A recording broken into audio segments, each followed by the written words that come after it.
Buckle up, folks, because this series is just getting messier and messier as time goes on.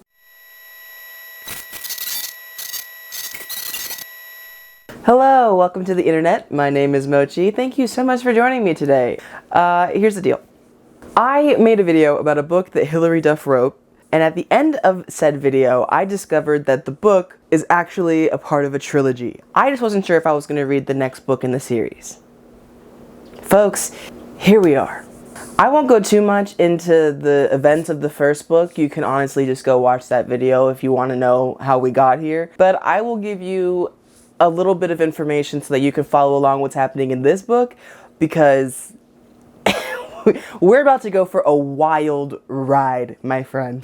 The characters in play are Clea, the still 17-year-old teenager with a dead dad and a senator mom, and Ben, the 20-year-old best friend of the 17-year-old teenager, who is really smart, I guess. I don't really know what he's doing here, but he likes Clea, is totally in love with Clea, and used to work with her dad. And Sage, the 500-year-old immortal who became immortal by drinking the elixir of life, and who is in love with Clea and has been in love with Clea for the past 4 lifetimes wherein she was reincarnated. The last book ended with us going to Sage's ex-girlfriend, and so we could figure out how to kill Sage with some magic ritual. But Ben sabotages the plan to kill Sage and ends up getting Sage kidnapped. I think I'm getting better at summarizing that bit. It was really convoluted. So now Sage is kidnapped and Clea is angry at Ben. You should probably just watch the last video to figure that whole thing out, but I digress. Now, I'm gonna kind of pinpoint exactly what my pet peeves are with this book, because I think this book is so silly, so ridiculous. The series is crazy, and while there are some things I enjoy about it, there's a lot of things that I don't like about it. One thing I really do not like about this book, and the last one, is that it's essentially all of the characters going from one location to another location to simply discuss the plot. It is so annoying, actually, and we'll get a little bit more into how annoying it can be a little bit later. The book starts, we're in like Connecticut or something, wherever Clea is from, and she's on a horse. She's on a horse. Sage has not been around for like 2 months because he's been kidnapped, and Clea is not talking to Ben because she's angry about him getting Sage kidnapped, so Ben is like working out and hitting on women his own age. And if we're being honest with one another, that sounds like a happy ending for everybody involved, except maybe Sage, but I don't like him, so who cares? That was the ending that kind of made the most sense for me, but we're on the first chapter. So, you know. Clea's on a horse and she goes to her dad's grave and she like says goodbye to him because for some reason she's not capable of missing her dad and her boyfriend at the same time. And if she's going to save her boyfriend, she's got to say goodbye to her dad. So while Clea is saying goodbye to her father at his gravesite, we get the introduction of 4 new characters, only 2 of whom are important. We have Amelia, Petra, the father, and the grandfather. I don't actually know if the father and the grandfather have names, but they're so irrelevant that I'm pretty certain it doesn't matter, and you can just take my word for it. Now, another thing that I don't love about this book is that any and all suspense is non-existent in this book, because any question you could have is answered by a character in the next couple of sentences. So when these 4 people just pop up at Clea's dad's gravesite, I was only confused for about 5 seconds before we get all of our questions answered about who these people are and what they want, because the point of view switches? We've never done that before. That's a new thing that we're doing in this book. The point of view switches to Amelia, which is so strange because we've never had a point of view shift ever, and now we have one, and it's weird. It's weird, and every chapter from Amelia's point of view is italicized, which is so annoying to read. Holy shit. So to speed run through Amelia's info dump, we learned that 2,000 years ago, the grandfather discovered the elixir of life for the first time. He brought it home and left it on the counter. The then 7-year-old Amelia found it, drank it, and now she's an immortal 7-year-old, which sounds awful. Petra, her mother, and the father and the grandfather decide that they're all going to drink the elixir as well, so that Amelia doesn't have to be a forever 7-year-old alone in the world. I'm sure that that won't come back as a resentment whatsoever. However, after 2,000 years, their bodies are starting to like deteriorate and fall apart. So when they meet Clea, she's not actually talking to human beings. She's talking to, and I'm not kidding, an astral projection of the family, because they can do that. They can astral project their physical presence so that people can see them when they want to be seen. Otherwise, they can just like zap around mentally and like be places where no one can see them, much like a ghost. Hence why I'm going to be calling them the Ghost Family for the rest of the video. Basically, Petra is trying to get Clea to get over Sage. Like, that loser, you don't need him. And to that, I totally agree. But they are also trying to get her to hook up with Ben, which I don't agree with. But luckily, neither does Clea, because she spends a lot of time telling us about how much she doesn't want Ben. Now, you might be wondering, much like I was, why this 2,000-year-old ghost family gives a shit about Clea's freaky love life. But don't worry, because Amelia's about to jump in and give us another italicized info dump to answer all of our questions. Turns out that while the ghost family really loves being immortal, they don't really love not having total control over their bodies and having to like astral project to be places. They kind of just want to have control of their physical bodies and be people again. And so they've been spending the past like 500 years trying to figure out and research how they can get control of their bodies back. And and the answer that they settle on is, and I'm not kidding, vibes. Vibes. So when they took the elixir 2,000 years ago and became immortal, they started vibrating at a higher frequency than a mere mortal.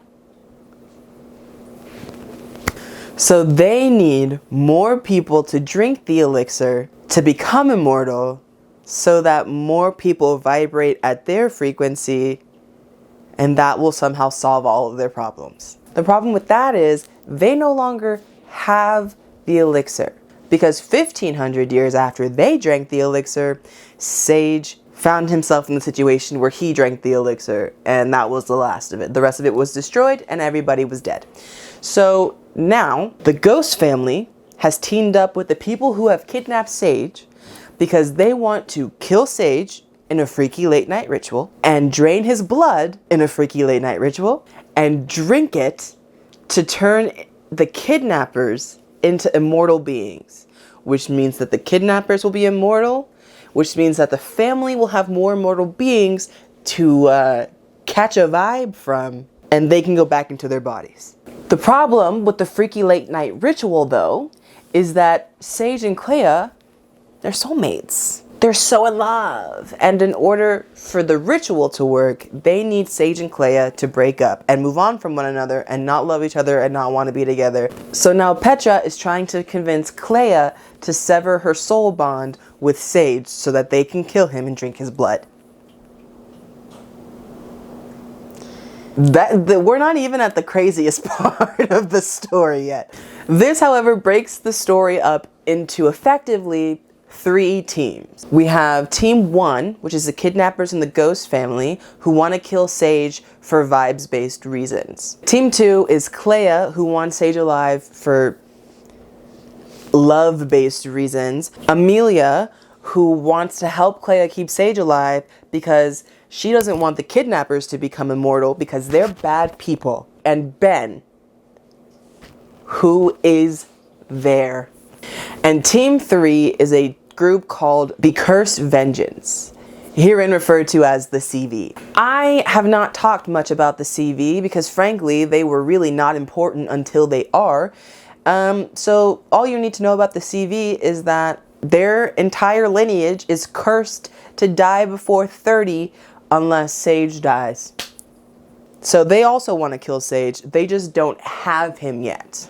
So Amelia, against Petra's wishes, gives Clea a hint as to where she might be able to find some help. She is too stupid to figure it out on her own, so she goes to Ben.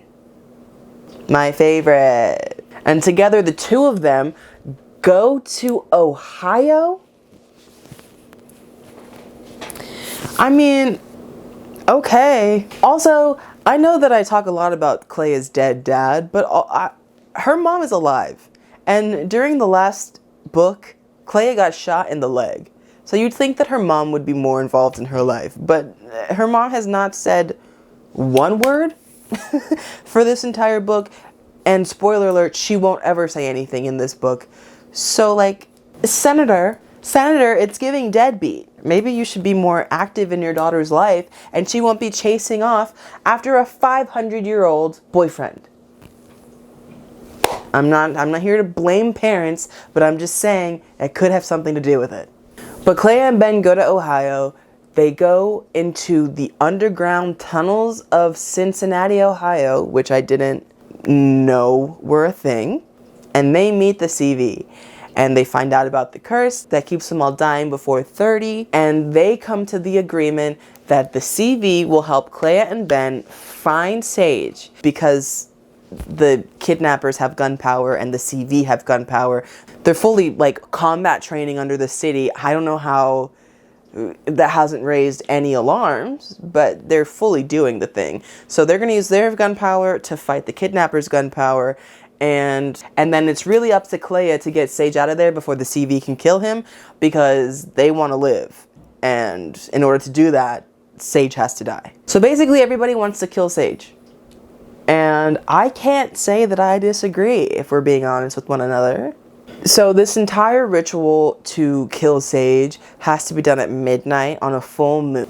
Because obviously, so the kidnappers and the ghosts are trying to get Sage to willingly break his bond from Clea before midnight of the full moon. Midnight on a full moon, that is the timeline that we're working with. Now, are we ever given days of the month or moon cycles to follow throughout this whole thing? No, we are not.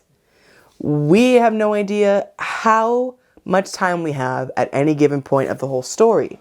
So, you know, like I said, no suspense. Sage has to willingly give up Clea, or Clea has to willingly give up Sage. Sage is over here in captivity talking about how he loves Clea so much and how they've had so many beautiful moments together. And I would just like to argue, name one beautiful moment you have had since you met her in the forests of Brazil.